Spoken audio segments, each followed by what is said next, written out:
Welcome to our second lecture of Human Anatomy and Physiology 1. I am Dr. Soumya Das, Associate Professor from NIT College, Greater Noida.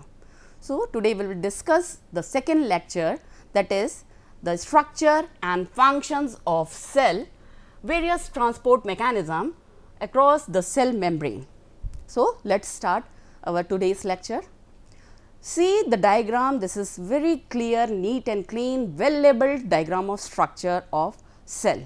So, cell you already know, it is a Latin term, the cell, which means a small room. So, you will see this is acting as a small room which contains so many cell organelles, cytoplasm, so many nucleus inside this, nucleolus, and these different cell organelles having specialized and specific functions which can required for their healthy maintenance, their reproduction and the carried out their life processes. So, coming back to the structure of cell, in the upper side you will see here it is a pinocytotic vesicle. Vesicle means it is a hollow curved structure which contain various ions, small molecules, fluid and some endogenous release mediators, and this can pinocytosis means cell drinking. The word pino means cell drinking and phagocytosis, students, is the cell eating. So, here you will see the pinocytotic vesicle means the liquid, the fluid part coming inside the cell. How the membrane, the cell membrane, or we can say the plasma membrane of the outer boundary of the cell, it gets dissolved and make a hole so that the fluid or the liquid gets enter inside the cytoplasm. This is the cytoplasm, complete the fluid like structure in which the various cell organelles are floating like in a bottle. So, beneath this, after the pinocytic vesicle, there is a structure, round structure, oval we can say better. It is a yellow shaped lysosomes. So, lysosomal enzymes you heard about, these are required to maintain our immunity, okay, and it is also released, the lysosomal enzymes get activated and stimulated during inflammatory processes. Beneath this lysosomes, we have Golgi apparatus. This is the Golgi apparatus, or it is made up of Golgi bodies, and we can say it is complex is the Golgi complex apparatus. This is required for the production of various digestive enzymes. After this, we are having endoplasmic reticulum, which are of two types. RER, RER stands for rough endoplasmic reticulum, and the second one is the SER. SER is the smooth endoplasmic reticulum. The difference between RER and SER is just only the rough endoplasmic reticulum. In the coiled structure you will see there are beads like structure, these are nothing but the ribosomes, okay, and the ribosomes are required for the development maintenance of our hereditary, the ribosomal synthesis, nucleotide nucleoside base pairs for the DNA proliferations, okay. So, this is the rough endoplasmic reticulum, and near just covering the RER there is an SER, means smooth endoplasmic reticulum. It is smooth because it does not contain any ribosomes, the bead like structure. See the diagram, students, there is no ribosomes attached here. After the RER and SER, we are having plasma membrane, that is the envelope of this cell, the mitochondria, this is the ATP generation, or we can say the powerhouse of the cell. We will discuss these various cell organelles one by one in detail. This is the Golgi apparatus, we already discussed, required for the production and release of various digestive enzymes, and this is, you will see inside the purple small circular unit is the nucleolus, and the outer covering, the bigger circle is the nucleus. So, nucleus is very much important for the formation of genetic DNA materials. Then there are centrioles, two centrioles you will see here, and each centriole molecule is composed of 9 microtubule triplets. So, here the diagram is having two centrioles, and after that you will see the strand like crossing structures, and it is the microtubules. the fluid which is present inside the whole cell is nothing but the cytoplasm, and in this cytoplasm fluid like structure we are having several cell organelles like lysosomes, Golgi apparatus, RER, SER, nucleus, mitochondria, nucleolus, microtubules, okay. And the small single units floating in the cytoplasm, you will see this is the ribosomal subunits or ribosomes. So, coming to different cell organelles in detail one by one. The cell. Cell is considered as the body's smallest functional, structural and the fundamental biological unit. So, it is considered as the building block of living system.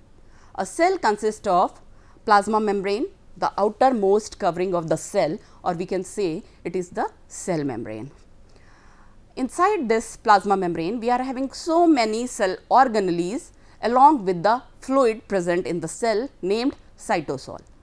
In the center, you will see there is a single nucleus which is considered as major cell organelle, and this nucleus holds the genetic information which is very much important and necessary for the reproduction as well as for the cell growth.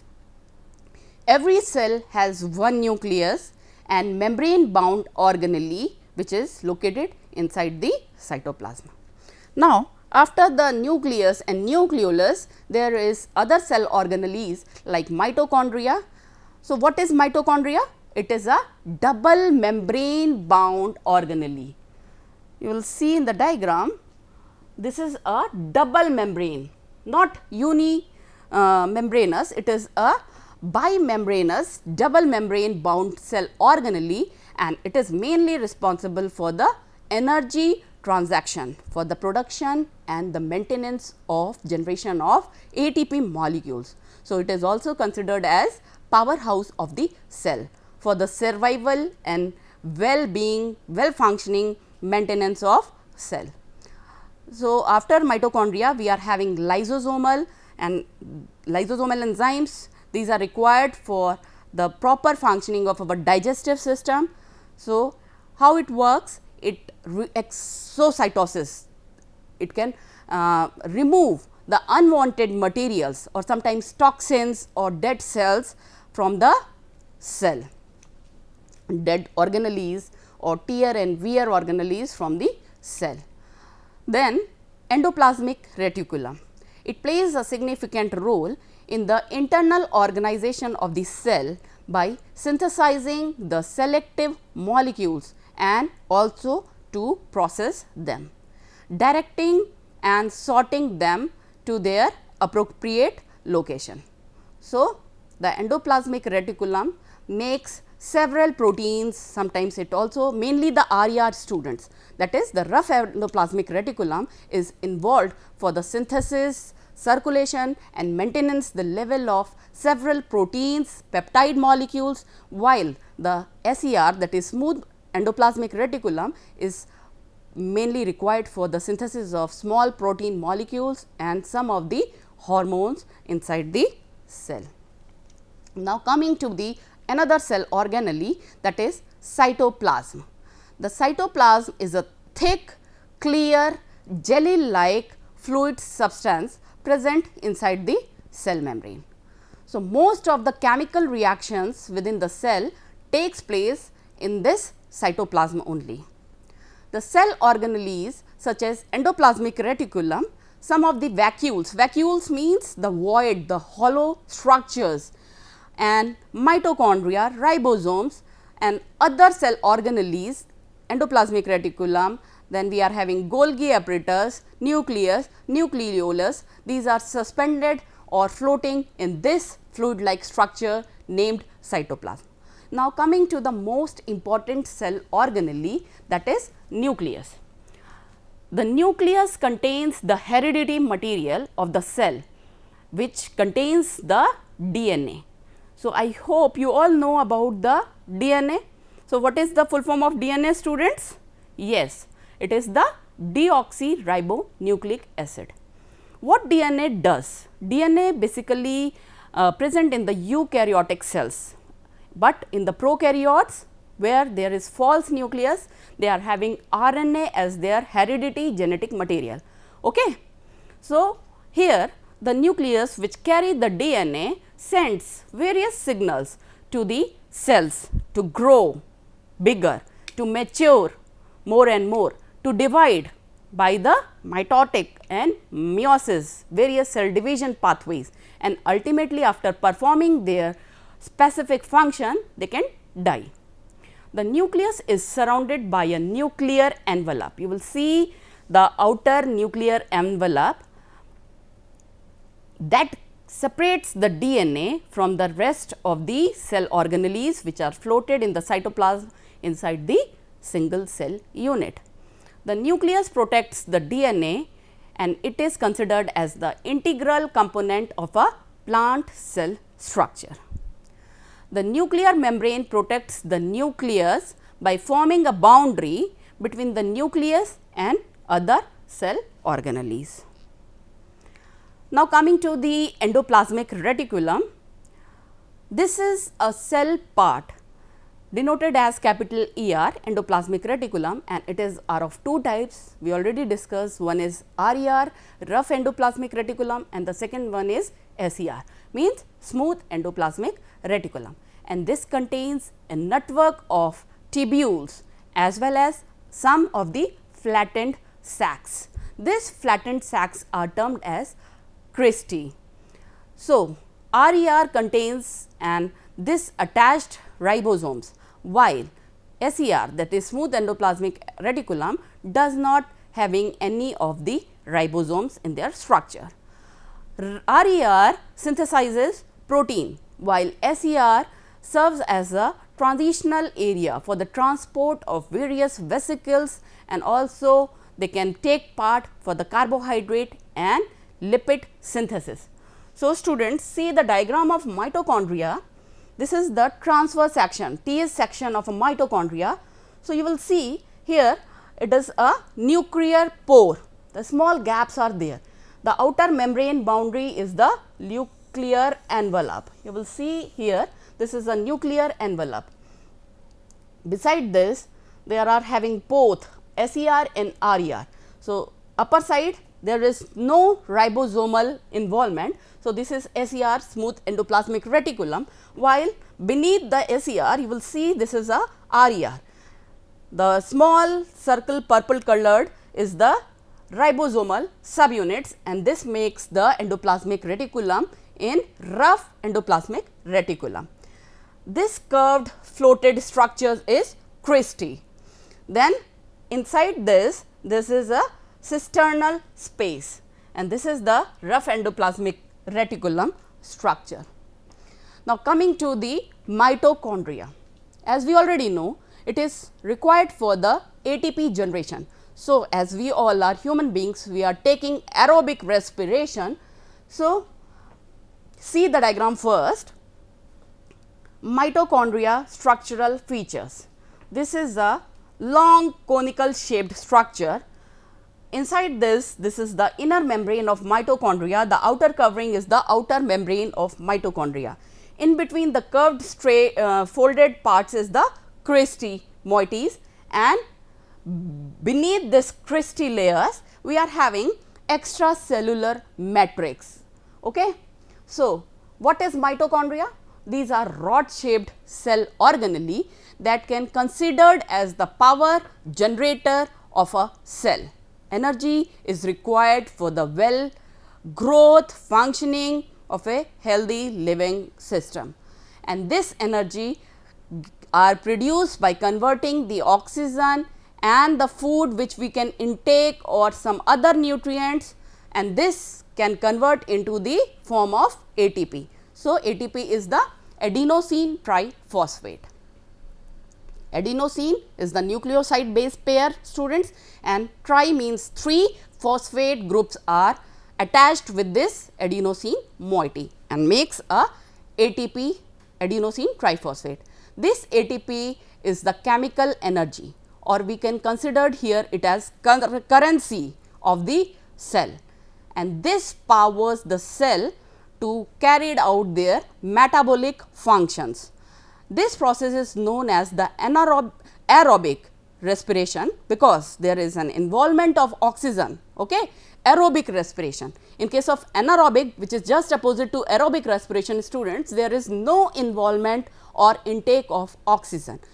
So, here in the mitochondrial case, you will see this is a aerobic respiration, because we need food, nutrients and oxygen to get it converted in the form of ATP generation and production. And it is the reason why animal breathe oxygen. So, we need more and more oxygen for generating more and more energy by producing different several molecules of ATP. Now, coming to the Golgi body, or we can say it is a Golgi apparatus. The complete structure is the Golgi apparatus or Golgi body.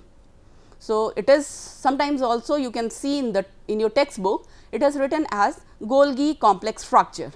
So, it is the membrane bound cell organelle and made up of a number of flattened stacked pouches, which is known as cisternae. The Golgi apparatus is responsible for transporting of various ions, enzymes, protein components and the modifying various physiological functions and the packing of several proteins along with the lipids into the synaptic vesicles or small vesicles, which is located in the cytoplasm for delivery to the targeted destinations through the systemic circulations, or we can say through the blood circulation in a simple term. So, the Golgi body is located inside the cytoplasm next to the endoplasmic reticulum, and we can say it is located near the cell nucleus. So, coming to this diagram in detail, students, this is the Golgi apparatus. You will see the small circle part is the Golgi bodies. Above part is considered as the cis and trans. You will study in your chemistry subject the phases of the diagram. The above is the cis phase and the bottom is the trans phase of this Golgi body. The small circle is the incoming transport vesicle, which is required for the transport of small ions, enzymes and other protein molecules to their respective destination sites. And the folded curve structure is the cisternae. In the lower end of this Golgi body, there is newly forming vesicles, and the another one is the secretory vesicles, which are required for the modification and the synthesis of various proteins and lipid moieties. Now, coming to the cell membrane, this is the plasma membrane, or we can say the important outer covering or the envelope of every individual cell, which is present either in the plant or in the animal cell. Okay. So, cell membrane, the cell membrane supports and protect the cell. So, it is considered as envelope for the maintenance and protection of various cell organelles along with their cytoplasm, nucleus, nucleolus. It controls the movement of the substances inside as well as the outside of the cell. By structure, it is a porous membrane with pores. Porous membrane means these are having small semi-permeable layer, small pores which can allow the entry and exit of various essential nutrients along with small and major ions, and this permits the movement of selective substances in and out of the cell. The cell membrane is composed of a double layer, or we can say it is a bilayer membrane made up of glycan phospholipid of special lipids. Lipids are fats in nature, which is known as phospholipid. Phospholipid consists of a hydrophilic head, that is water. Philic means loving, hydro water. So, the head is made up of hydrophilic moiety, means water loving head, and a hydrophobic. The tail part is water fearing. Phobic means away, beyond, the water fearing tail, or we can say it is a lipophilic tail is present. The hydrophilic head of the glycerophospholipid, which is the chemical composition which forms the cell membrane is polar in nature. Polar means, students, having different charge, sum up of cations and anions. So, it is polar in nature, charge, and can therefore dissolve easily in the water. So, considered as head as hydrophilic, water loving. Now, coming to the tail part, that is hydrophobic or tail fearing, which is non-polar, or we can say it is uncharged particles, the tail moiety, and this cannot easily dissolve in the water. So, for its better dissolve, we can need the lipid or fatty acid tissues, fatty acids moiety to make it more and more lipophilic. Come to this diagram, you will see the outer phase, the pink is the outer phase of the cell, that is the envelope, or we can say the plasma or cell membrane. The circular is the head, hydrophilic moiety, and the green part is its tail, hydrophobic moiety. See the structure diagram, structure, students. The yellow part is the cholesterol, which is embedded inside the hydrophobic tail and hydrophilic head of the cell membrane. Above is the extracellular phase, and this is the inner phase, intracellular side of the plasma membrane. The green is the sugar side chain, and you will see this green moiety, it attaches to the hydrophilic, that is the polar charged head of the phospholipid glycerophospholipid membrane, and there is some embedded proteins. Here these embedded protein moieties act as a carrier for the transport of various other bigger or sometimes complex essential nutrient medium which are required to insert or goes inside the cell. Then there is hydrophobic non-polar fatty acid tail. So, this is the peripheral extrinsic protein, which is peripheral means at the periphery side, terminal end pe, or the extrinsic, not the intrinsic side, some of the proteins are located, and this bigger one you will see, this is considered as big integral protein. So, intrinsic protein, it is required for the generation of sometimes energy, for the production of ATP, and also for the acting here as a carrier moiety for influx and efflux of various ions, some essential nutrient mediums. Now, coming to movement across the cell membrane. Movement of various substances across the cell or the plasma membrane is very much necessary, as it allows the cell to acquire oxygen and nutrients, and also it is required for the excretion of various waste materials from the cell and controls the concentration of required substance which is present inside the cell. Like for example, we can take an example of oxygen, some water molecules, hormones, various ions, energy, sugar moieties. These are fixed concentration it will be located inside the cell. The key process through which such movement occur mainly includes diffusion, then another pathway is osmosis, facilitated diffusion, and the active transport processes. So, let us start one by one in little bit detail. Start with the diffusion process. So, diffusion is the movement of substance from a region of high concentration gradient towards their low concentration gradient. Okay.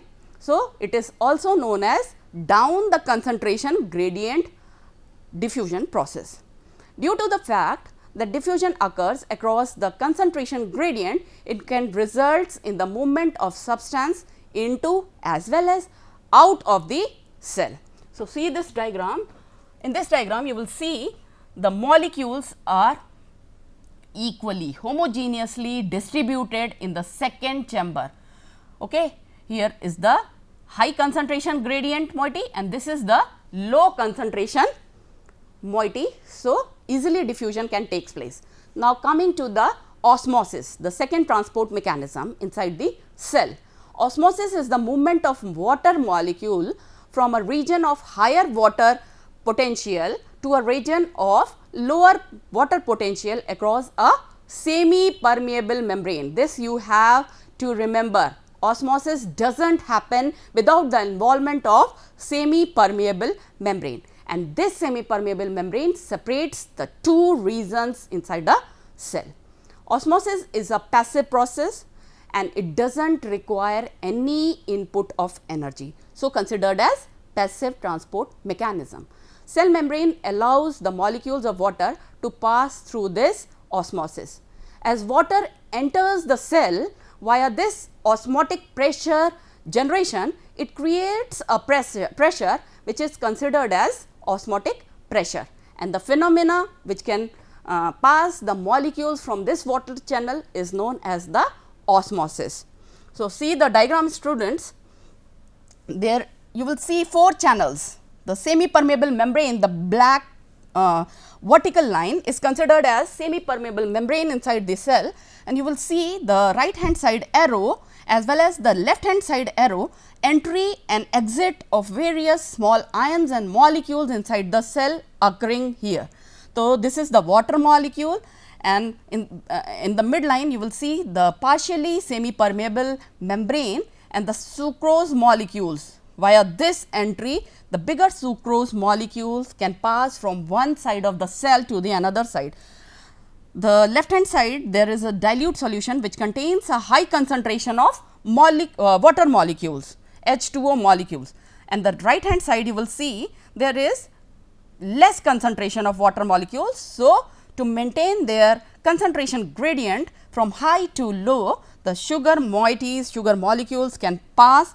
So, there is the net movement of water molecules through osmotic pressure, and we can say the osmosis mechanism of transport of nutrients, medias in the cell.